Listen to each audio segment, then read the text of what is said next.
Got all kinds of cameras, don't they? Today we have the privilege of visiting with Dan Murphy. He was a prisoner of war in World War II. He lives in Moorhead, Minnesota now, and he is a flyer. He flew in B-26s, shot down over Germany or France in World War II, and Germany. He's gonna tell his story now. So you just go ahead and tell us your early days, and as you progressed until you got in the service, and so on and so forth. Dan, you just go right ahead and tell us your story. Okay, Elmer. I am, as you said, I'm Dan B. Murphy. My wonderful wife Ann is with me here today. I was born on November 16th, 1921 in Ada, Minnesota. But my family moved back to Felton when I was 2.5 years old, and I lived on that farm for the next 72 years. Felton is about 25 miles northeast of Moorhead. I'm the youngest of my dad's 11 children, 8 of them from his first marriage. My brother Vince and I are the only ones living. I am the son of a true pioneer in the Red River Valley. He came to Felton from New York at the age of 21 in 1878. He was 9 years old when Lincoln was shot, and told us of the newspaper accounts of the day.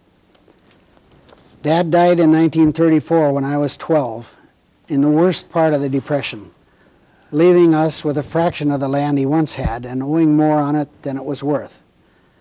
Any of you who lived in those times or studied them know what the Depression did to farmers. My mother somehow saved the farm alone until us kids got old enough to help her. Then in 1936, my sister Vivian was stricken with a staph infection, which paralyzed her from the waist down. With no insulin or penicillin in those days, there was no recovery. She remained bedridden for 51 years. Only occasionally did my brother or I put her in her wheelchair.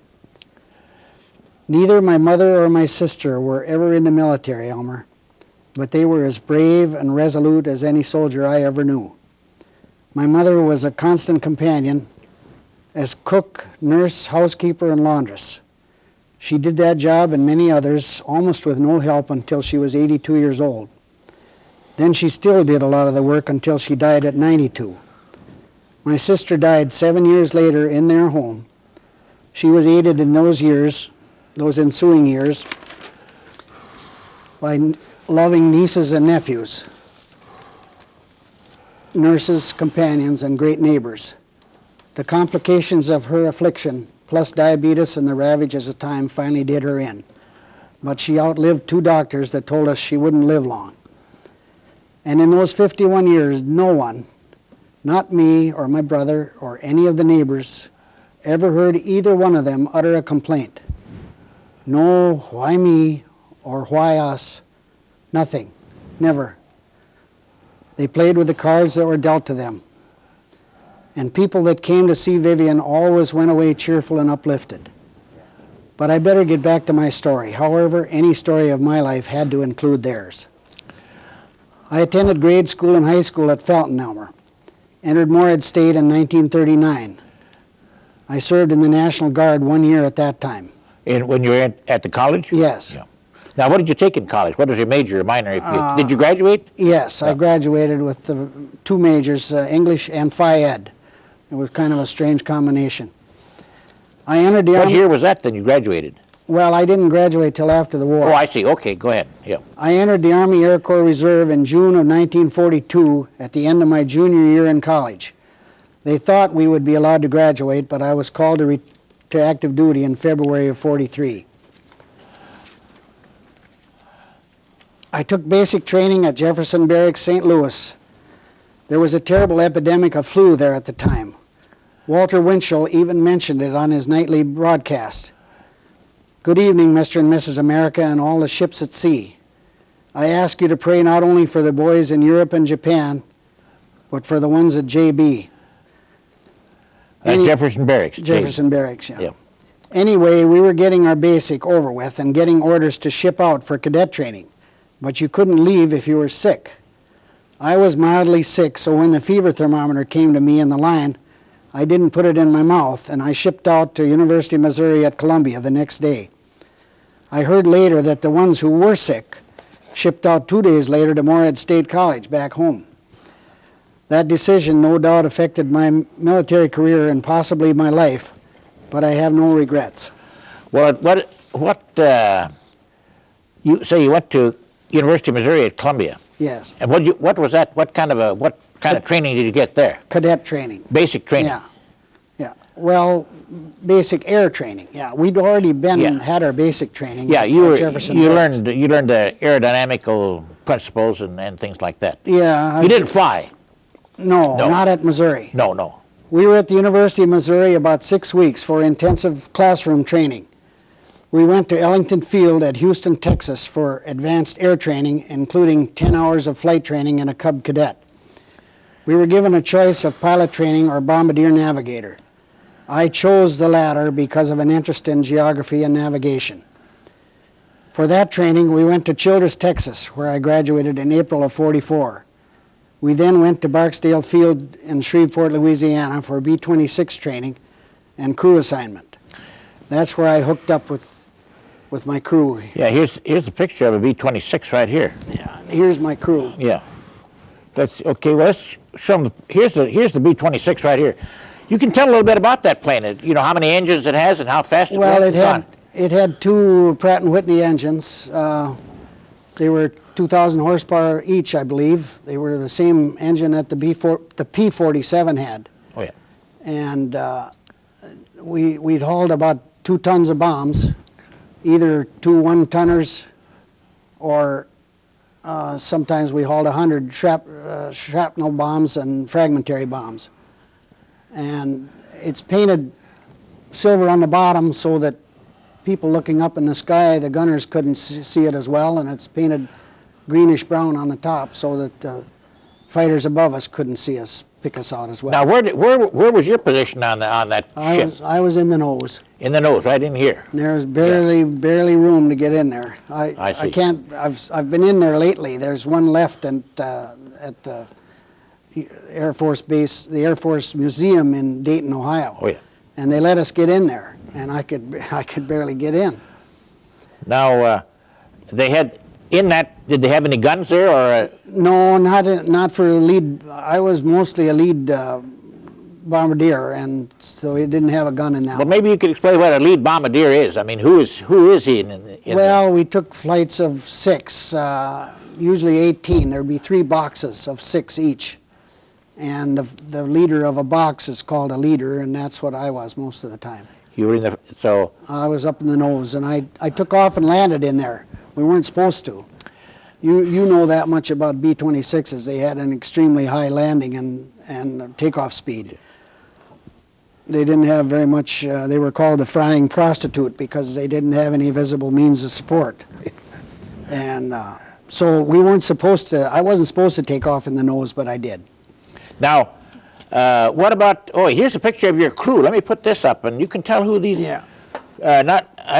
can tell who they are if you know them, and then tell what position they were. That's my head lead pilot was Harry Lane, and this is the co-pilot Harold Roberts, and myself, and Myron Schlafke was a waist gunner, and Paul Schneider was a radio man and a wing gunner, and this is Frank Reese. He was a tail gunner, and he's still living. These 2 are deceased.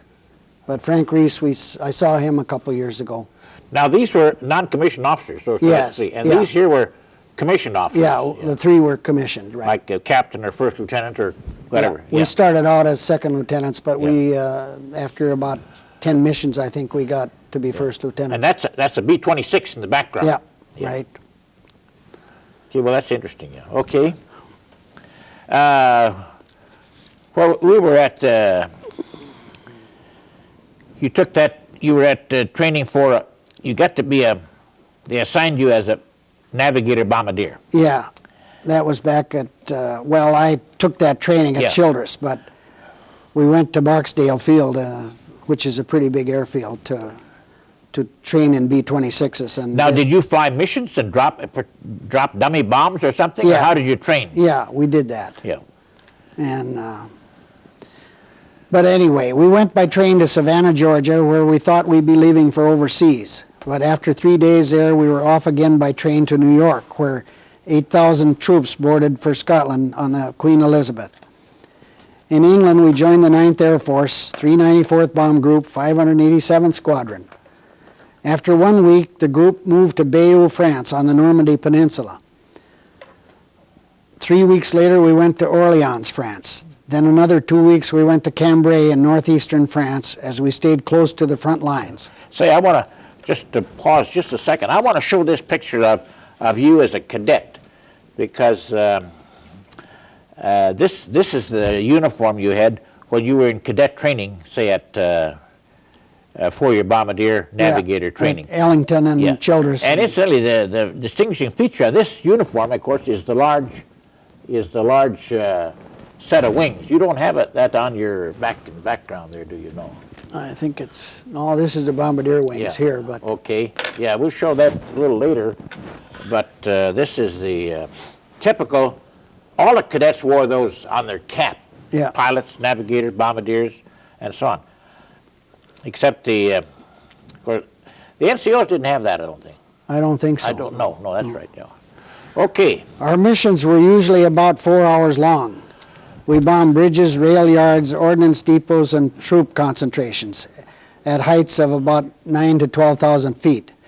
Generally, we were frontline support for advancing troops. That's American Allied troops going into Germany. That was what we were there for. Yeah. Somehow our crew got in 45 combat missions in just a few months. In the medium bomber division, a tour of duty was 65 missions. I think yours was 25, wasn't it? Ours was 25, yeah. Yeah. Ours was 65. Yeah. At the end of that time, you could possibly go home. So my pilot and I thought we could see the light at the end of the tunnel and started volunteering for extra missions. To get those 65 in, so you get back. What about the rest of the crew? Did the same, or did they split up by then maybe? No, they didn't. They didn't get in quite as many missions. No.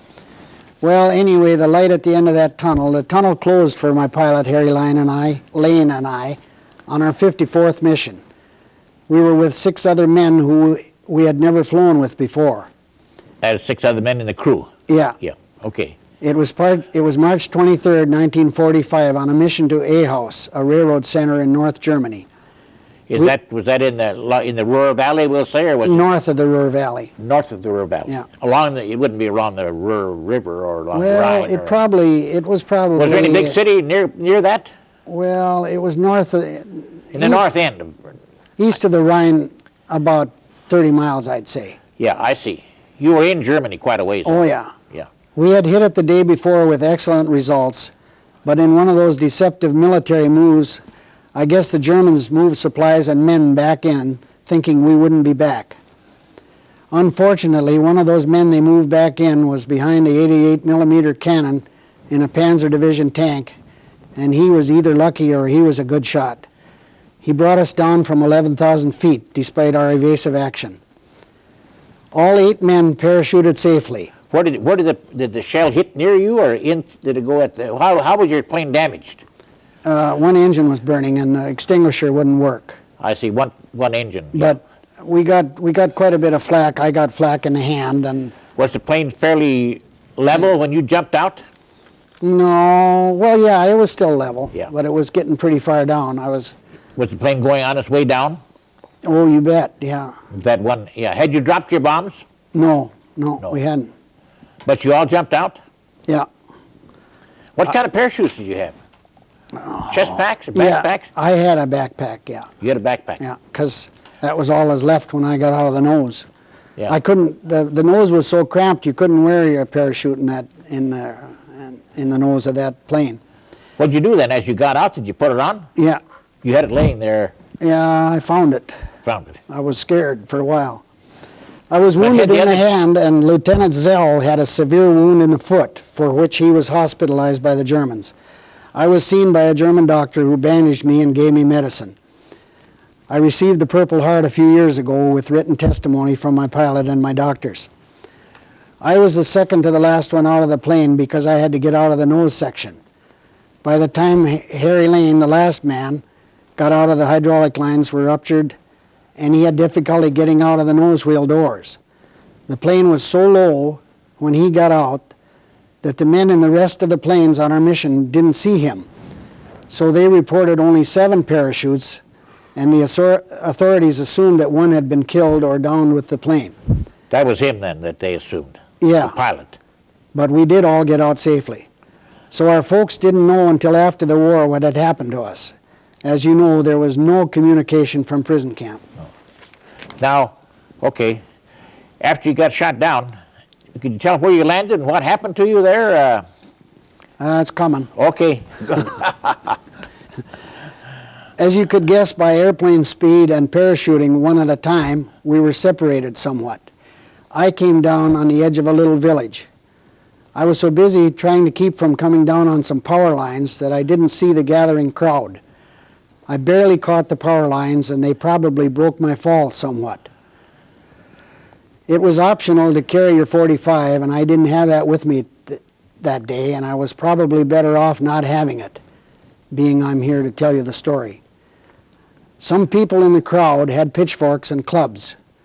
One old Volkssturm, that's our National Guard, one old Volkssturm guy had a German Army rifle. He was the one I paid attention to. Soon a few soldiers arrived, and they wanted to question me. By Army orders, we were only allowed to give name, rank, and serial number. But there was a young boy there, 14 or 15, that spoke very good English. He was the only one who spoke English, so he was appointed to question me. I didn't want to answer him, so I pretended I couldn't understand him. I kept saying, "Nix versteh." And his friends were laughing at his attempts to talk to me, and he really got angry at me. When the soldiers led me away, he screamed, "I hope they kill you." He knew I understood him. By dark, our crew was all back together and taken to the city of Enschede, where we were kept about 2 days with 22 other guys.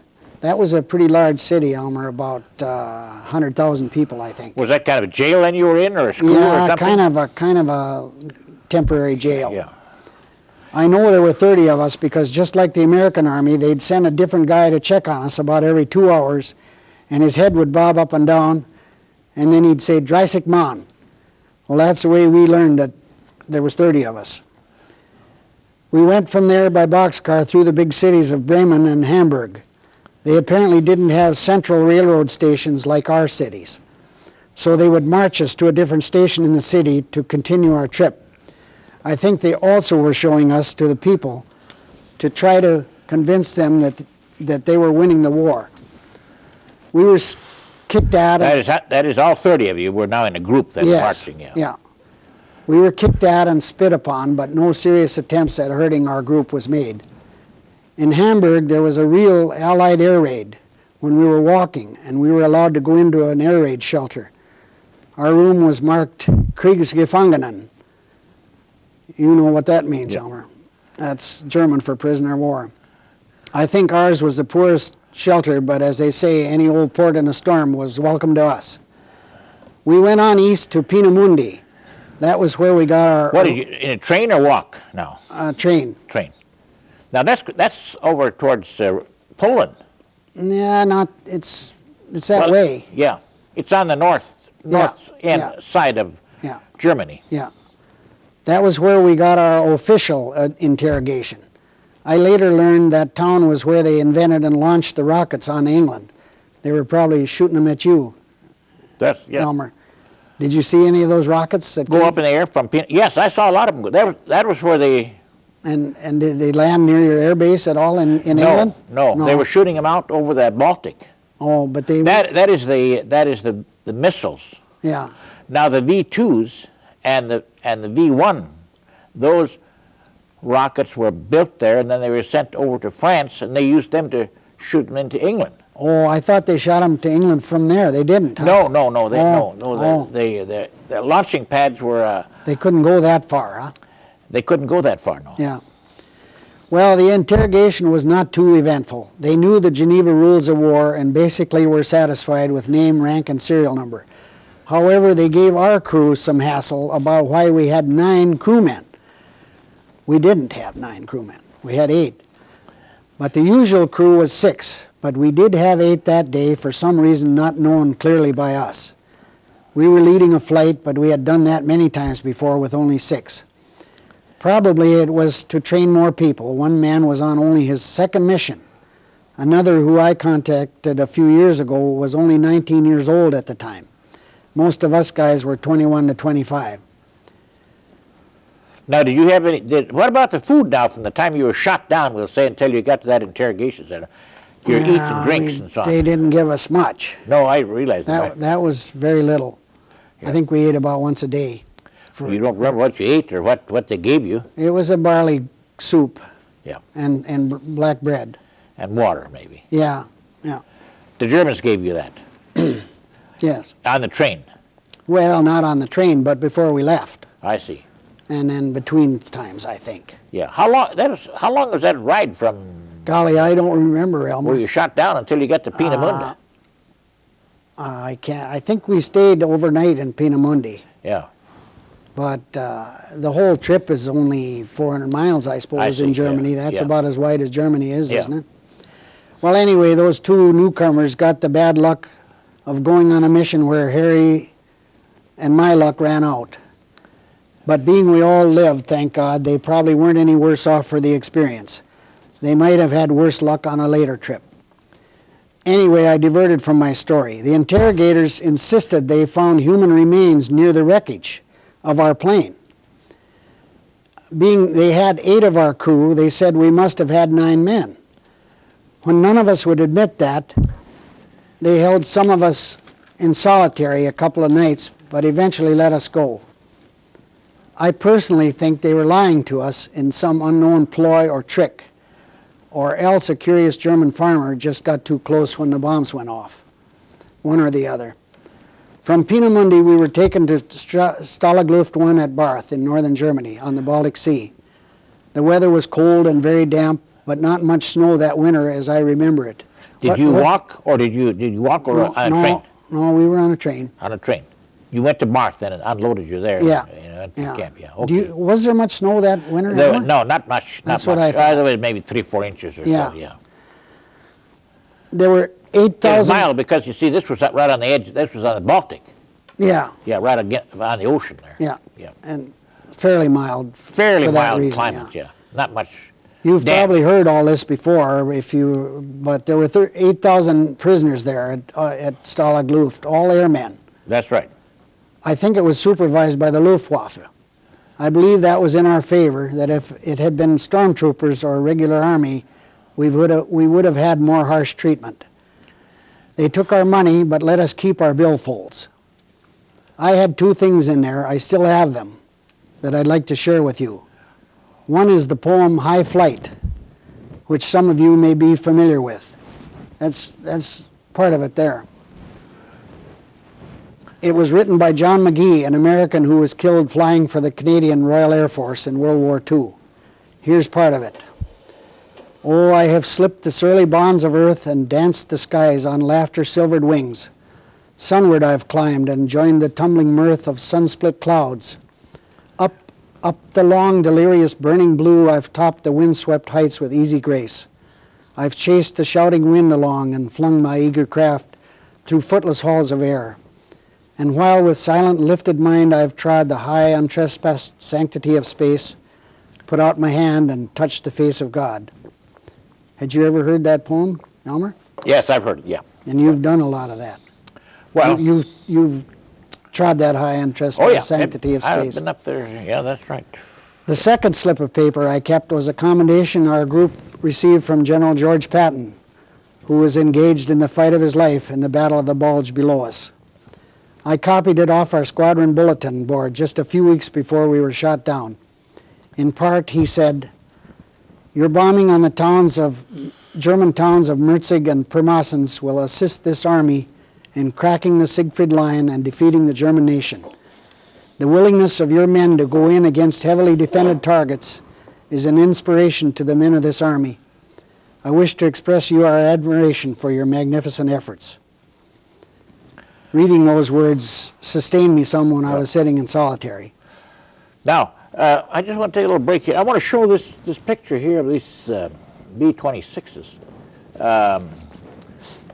We've shown one picture, but this is a picture of they call them the bridge busters, and was by a major. And this is the B. These are B-26s here in the so-called formation, and they've flown over this bridge and bombed it. But that's the way those B-26s flew. Did you have many B-25s around you? No. Now, B-26 is characterized by a single tail. Yes. Like the B-17. Yeah, right. While the B-25 has a double tail. Had a double tail, right. Like the B-24. B-25 was probably a little more maneuverable a plane than. That's right, yeah. But we Well, I think it's a little safer too, personally. Yeah, we liked our B-26s. Yeah. Well, I was going to tell you about the food and your category 8 is rules and in camp and the food. First, I'll tell you that we learned that hunger is basic. After a very short time, a day or so, we quit talking about cars. Shortly after that, we quit talking about sports. And soon after that, we quit talking about girls, believe it or not. All we talked about was food. The Germans furnished us with a black bread and a small bowl of barley soup per day. Neither was very palatable. We had duty to carry the bread sometimes. It was stacked in a warehouse 12 feet high, but was so firm and hard that they didn't squash down at all.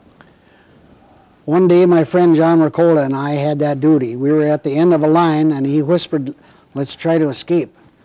I hurriedly talked him out of it.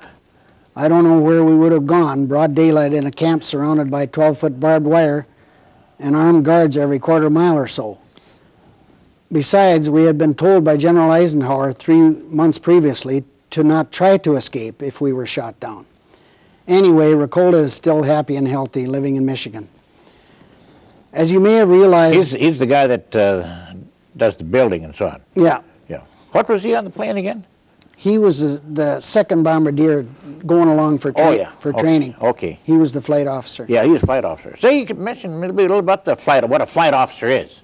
Well, see, there wasn't very many of them. They were equivalent of a warrant officer in the Army. They were just kind of between an enlisted man and a commissioned officer. Yeah.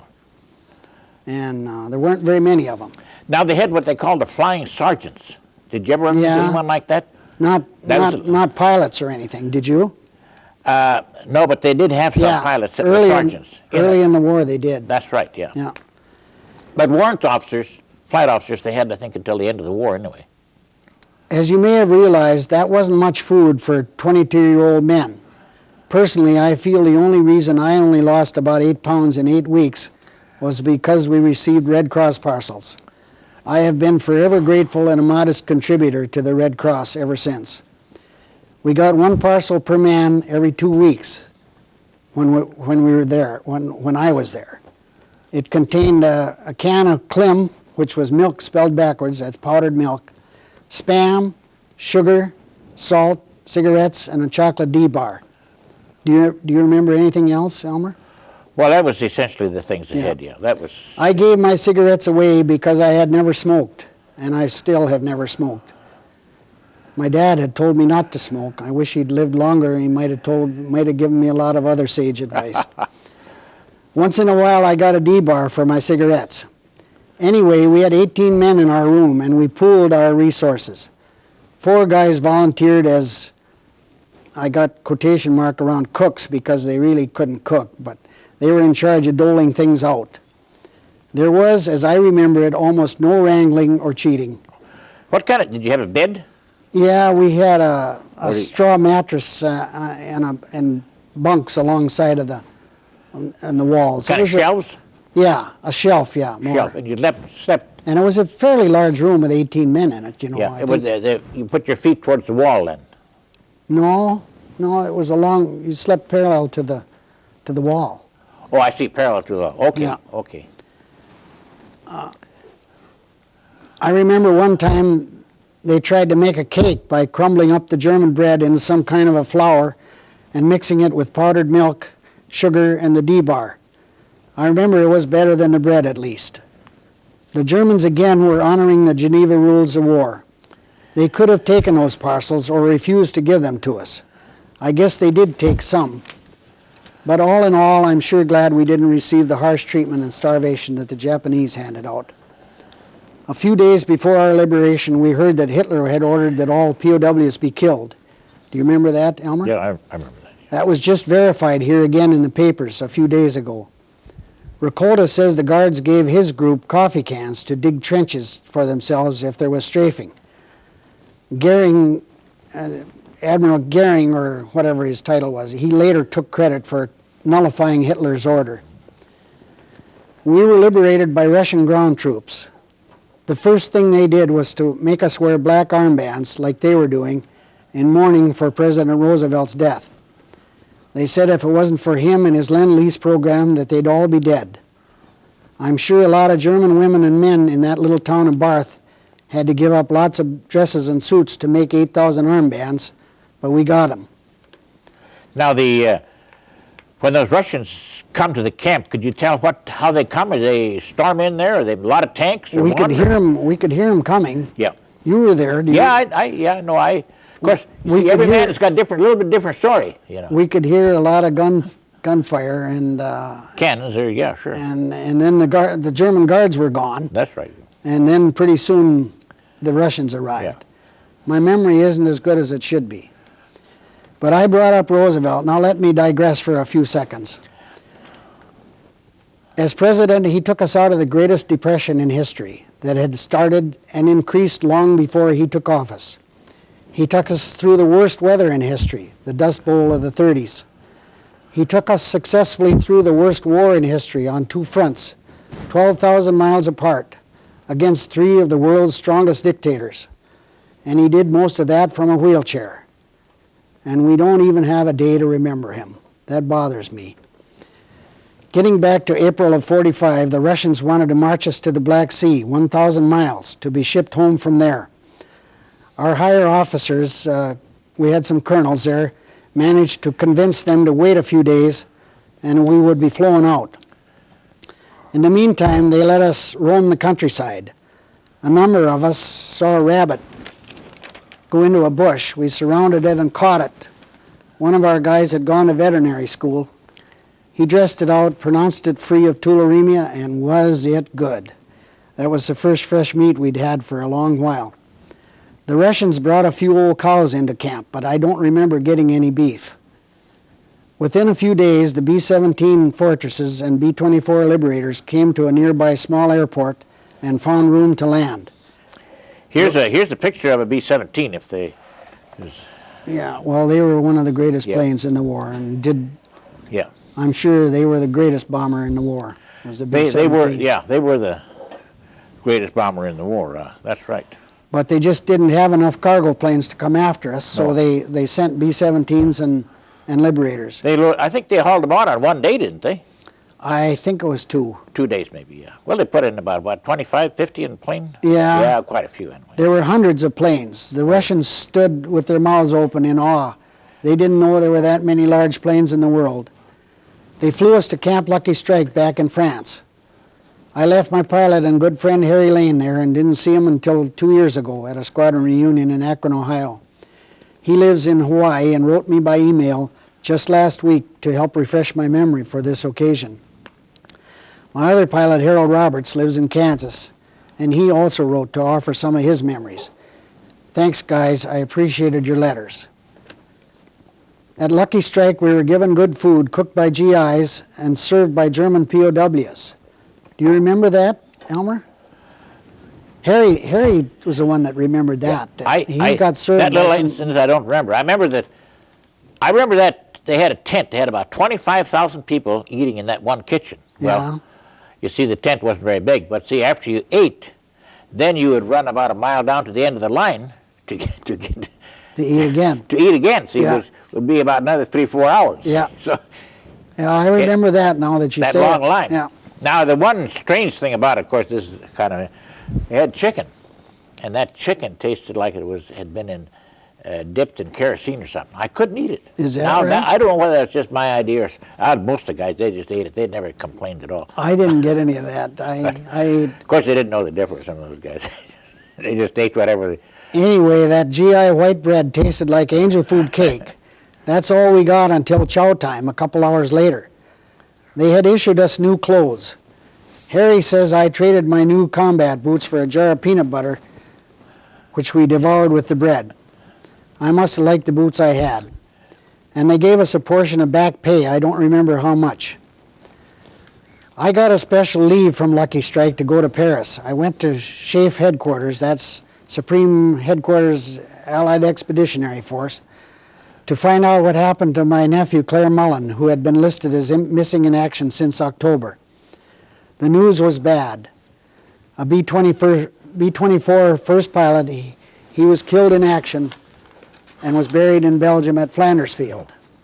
I hitchhiked up there only to find his and 9 other World War II bodies had been moved to a cemetery in Holland just 2 days before. Only World War I graves were left at Flanders. In 1948, his body was brought back to his mother in the U.S. and buried at Jefferson Barracks in St. Louis. I attended that funeral. We were boyhood friends. I was only a year and a half older than he was. I want to just digress just a second. You mentioned you were in Paris, and you took this picture here, I think, in Paris. Yes, that was before I was shot down. Oh, before you shot. Well, that's all right. This is, at that time, this is what they called a three-dimensional picture. Yeah, and it was very, very unusual. There was nothing like that process yet in the United States. So it may not be too, it's not too clear now, but it was the first of the so-called three-dimensional pictures. Yeah. And he took a picture of himself there. It's very heavy, you know. Yeah, thick. Well, it was at a studio, of course. Yeah, sure, yeah. So now, I don't know if this would be the right time. I'd like you to tell us about these medals and things behind here, if that would be all right. Yeah. Let me put this down, and if you had a pointer, now you could point to those things and tell us what they are. I'll have the camera can maybe come in close on some of it. Well, this is and maybe start over here and then go across, because this is important. What these. This is a display that my wife made for me last fall on the occasion of my 75th birthday, and she went to a lot of work and did a good job.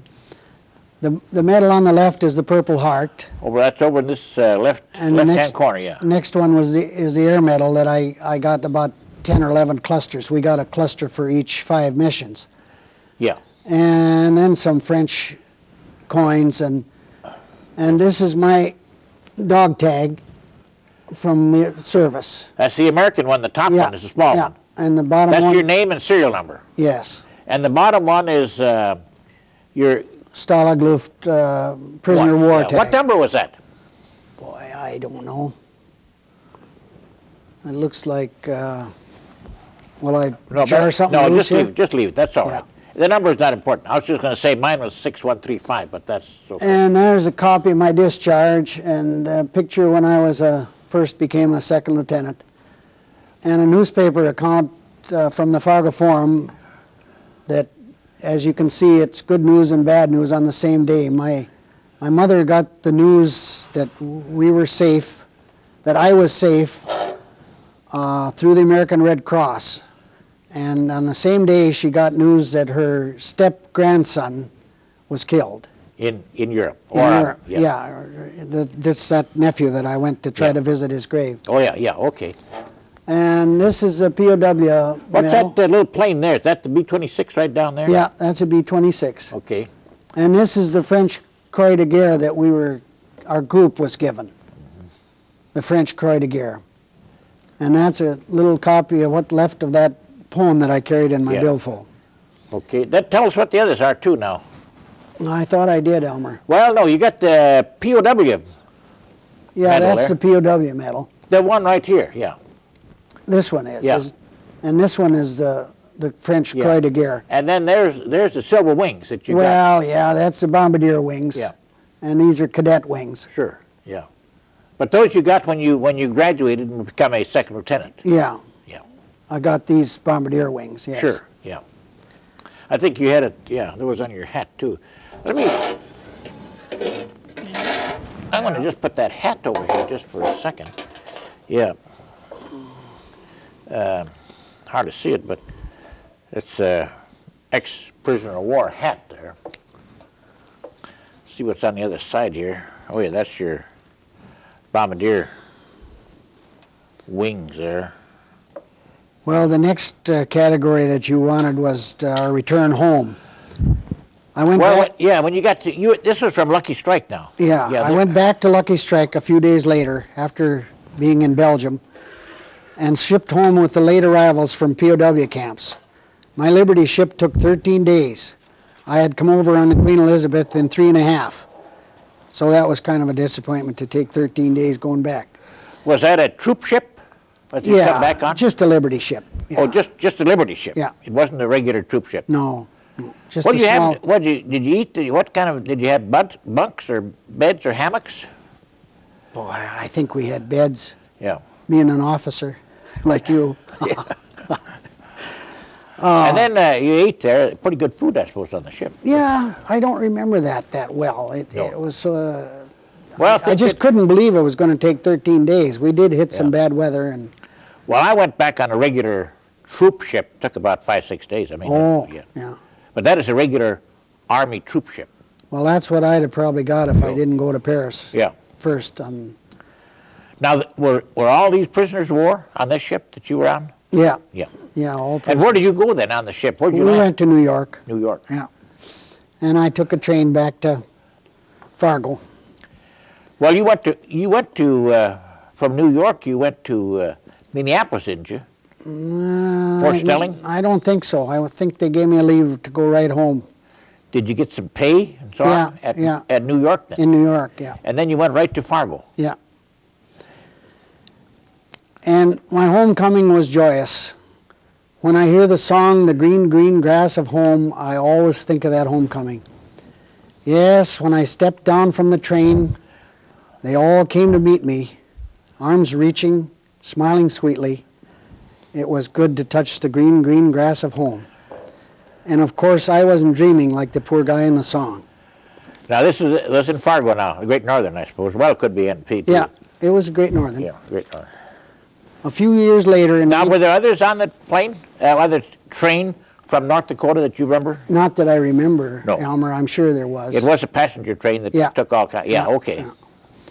A few years later, in 1954, I met the girl of my life, Ann Deutsch of Fargo. I think I have a picture here. We'll put that on. This is... We couldn't find our wedding picture. No, well, we thought we had it. You got a nice one here. But we just moved Yeah. a year ago, and a lot of stuff got lost in the shuffle. Well, first I'll show you this. That's a good picture of us there. Yeah, this one here is That's a good... when we'd been married about 8-10 years, I think. Yeah. That's his wedding. I mean, not a wedding picture, but that's his... We were married in Fargo in 1955. She has put up with me for 42 years. We have 5 children who we are extremely proud of. Julie and Joe are teachers. Let me show that picture of the children now while we're at it. Let's get that out. This is important too. Yeah. That's the family. Yeah. And that was taken... That's our whole family. It was 15 years ago or so. about 20 25 or 22 or something like that. Read off the names of those people on that, Well, or the family. We have 5 children who we are extremely proud of. Julie and Joe are teachers. Okay. Mike is a doctor. Mary is a lawyer. And our oldest son, Danny, here, is taken over the farming business and is doing a great job on that land that my dad homesteaded in 1878. How much land does he have, or you have? Well, we have 880. Between Danny and I, we have over 1,000. But he's been farming about 1,500 this year. I see. Yeah. He rents some. Yeah. I feel that I have been a very lucky man. I had great parents, great brothers and sisters, and a host of good friends through the years. Best of all, I have that wonderful wife, our 5 children, and 7 sweet, loving grandchildren. We're getting toward the end here, Elmer. Well, say, yeah, that's okay. You're doing real well. It's interesting. Everybody's life is interesting. That's a picture of me and yeah, you talk about the farm. I thought let's put this up and going out and helping my son with his new tractor. tell us what kind of a contraption that is there. Well, that's a John Deere beet harvester. You don't see red and green hooked up very often, but once in a while it happens. And this is an international case. Yeah, that's a Magnum. Yeah, Magnum. And that pulls they dig the beets out of the ground. Yeah. And then? That's about 5 years old now. Yeah. We have a 6-row harvester now they're both the tractor and the harvester are red now. Oh, I see. Yeah. But how much does a tractor like that cost, or a new rig like that cost? $125,000. Each of them, yeah. Yeah, and the used ones are $55,000, $60,000 for one that's 10 years old. Yeah. It's just getting to be awful tough to farm nowadays on $3.50 wheat. It's just gonna be tough. Say, you mentioned that you went to, now what about the college? You said you got to college after you get back. Could you tell us about that little? Did I skip that somewhere? When you come back? I went back and I was involved in track and football. I played, but there wasn't a football team the first year after the war, but I had played football at MS before the war. And track was my specialty, I guess. Now that's at Morehead State? Yes. And then you graduated there, that degree? Yeah. And then what did you do then with that education? Did you start farming or teaching school? I taught school 1 year, Elmer, and... where was that at? At Felton. High school or grade school? Or? Phi-Ed and coaching in high school. I see, yeah. But I've had a lifetime interest in sports, both active and as a spectator. Yeah. When I was younger, I enjoyed playing most any game that had been invented, but now I must concentrate on golf and pool and cards. As a spectator, I guess I've seen all the greats of my time. I shook hands with Jack Dempsey at his New York restaurant. I saw Willie Hoppe play pool in Minneapolis. I saw Sam Snead, Ben Hogan, Nicklaus of golf, Mays, Musial, Williams in baseball, Mike and Kareem Abdul-Jabbar, Wilt Chamberlain, Michael Jordan in basketball, Elway and Joe Montana in football.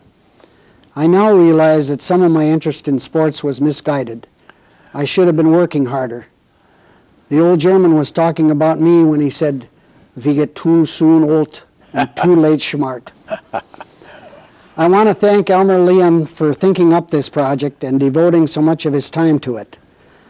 You nudged me, Elmer, into doing something that Ann has wanted me to do for years. I want to thank the University of North Dakota and the Aerospace Training Center for their facilities and help. I want to thank Harry Lane, Harold Roberts, and the rest of my crew for bringing me home safely 54 times.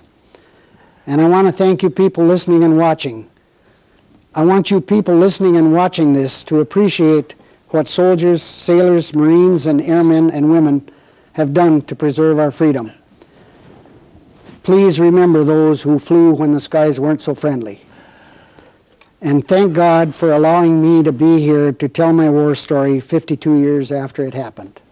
Very good. Say, I got a couple other questions. Now, how has the VA treated you since the Veterans Administration? Wonderful. Wonderful. You have no complaints? No complaints. I never went there for 30, 40 years, but when they came out with that, what they call that? That overall examination. Yeah. For a week, yeah. There's a word for that, but anyway, that's the first... Protocol. Protocol. I went in for that exam about 9, 10 years ago. That's right. And so I've gone there quite frequently since, and they've treated me very, very, very nicely. Yeah. Now, you can get pills there, or you can get eyeglasses if you want. Or I get my pills for $2 per prescription. Yeah. For many years they were free. Sure. But then a couple of years ago they started charging a modest amount. What if you had to live your life over again now? What would you do? You think? I'd work a little harder and probably play less golf, Elmer.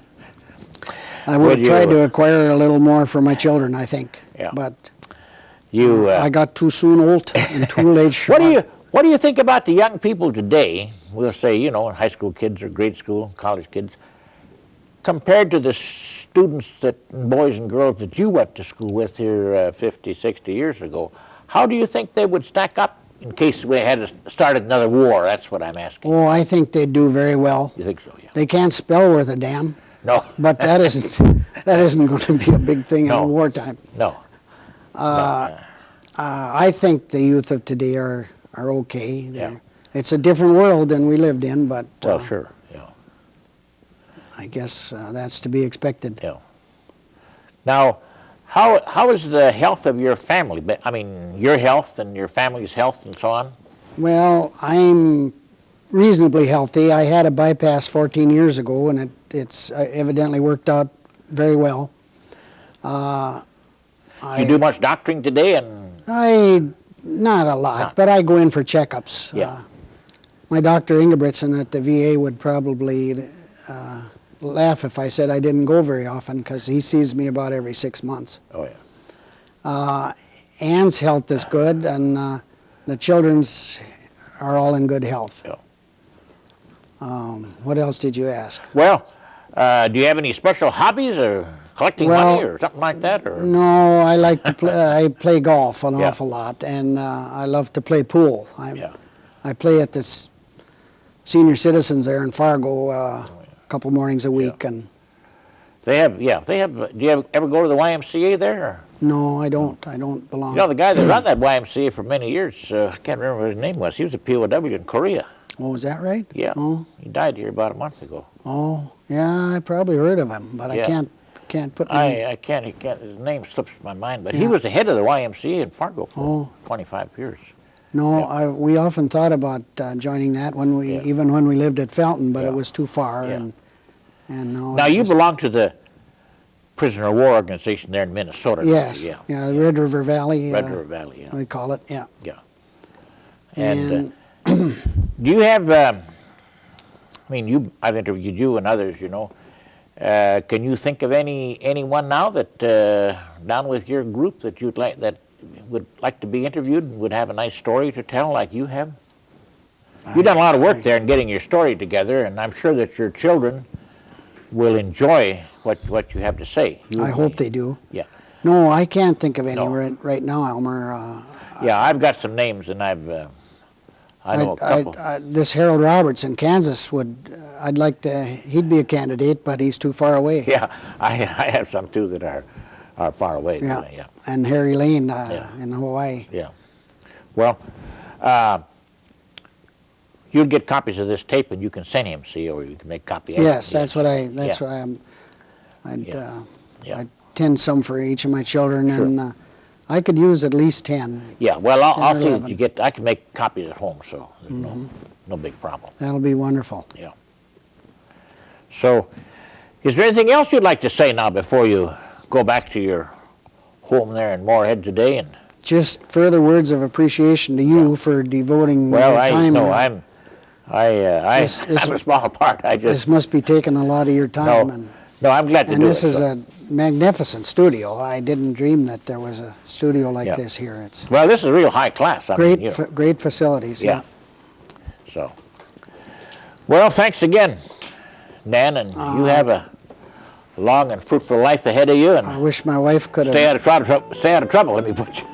My wife should have been in the picture, but she didn't want to be, I guess. Yeah, well, we got pictures of her here, so that's all right, yeah. We showed her and so on, so showed a picture of your family and so on. So. Is that it, then? That to me is what your eyes are, soft as stars in April skies are. Tell me someday you'll fulfill their promise of a thrill. Star eyes, flashing eyes in which my hopes rise. Let me show you where my heart lies. Let me prove that it adores